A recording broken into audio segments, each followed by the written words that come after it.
Bonjour et bienvenue sur LRTV Info, qui est la première chaîne d'information de 1955 en direct du beau gosse Jean Henny. Donc, bonjour.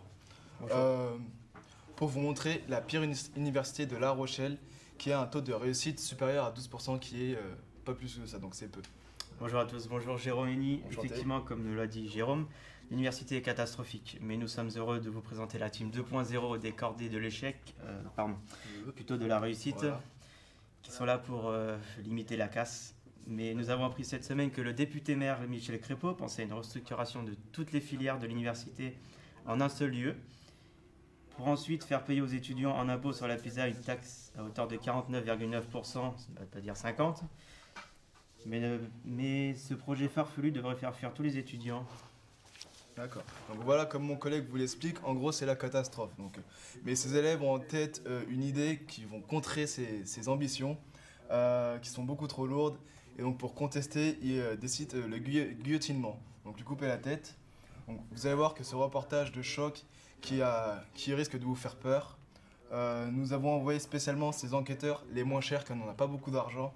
Elles se nomment Catherine et Huguette. Bonjour Jérôme et Jean. Aujourd'hui, nous allons vous présenter les cordées de la réussite de l'Université de La Rochelle.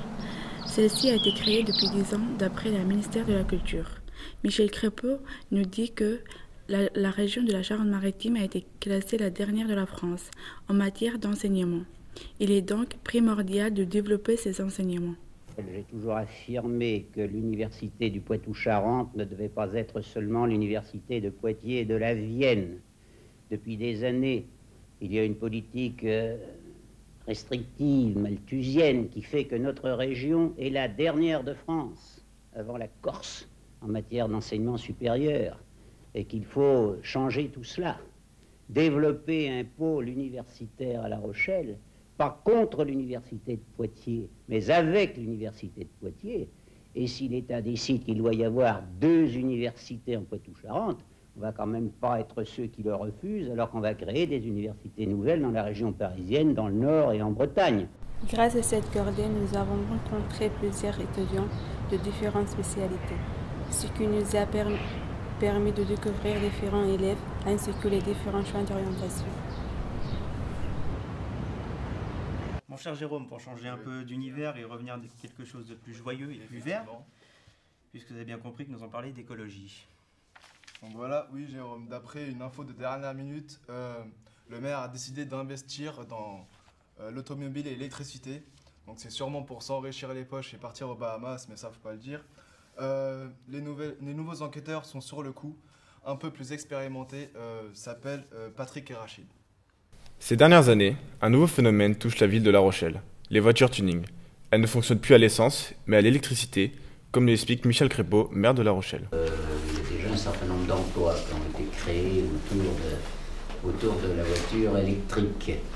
Je dois dire aussi que l'initiative que nous avons prise depuis déjà un certain nombre d'années, qui tendait à faire de La Rochelle un peu la ville phare dans ce domaine, a eu des conséquences très, très importantes, pas seulement en termes d'image, mais aussi en termes bien concrets, par exemple pour le financement des projets VDLIC, projets d'études qui servent au financement de notre école d'ingénieurs. Ces voitures tuning d'un nouveau genre sont dès à présent disponibles partout dans la ville.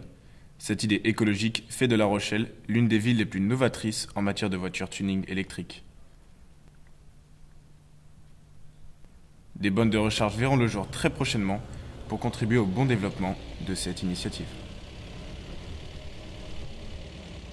Merci d'avoir suivi LRTV Info pour des actualités toujours plus frappantes. Nous vous quittons sur ce lieu avec Jean Henny. Merci à vous aussi, merci de tous nous avoir suivis et nous vous retrouvons demain avec le sourire. Bonne soirée, bon appétit. Bonne soirée.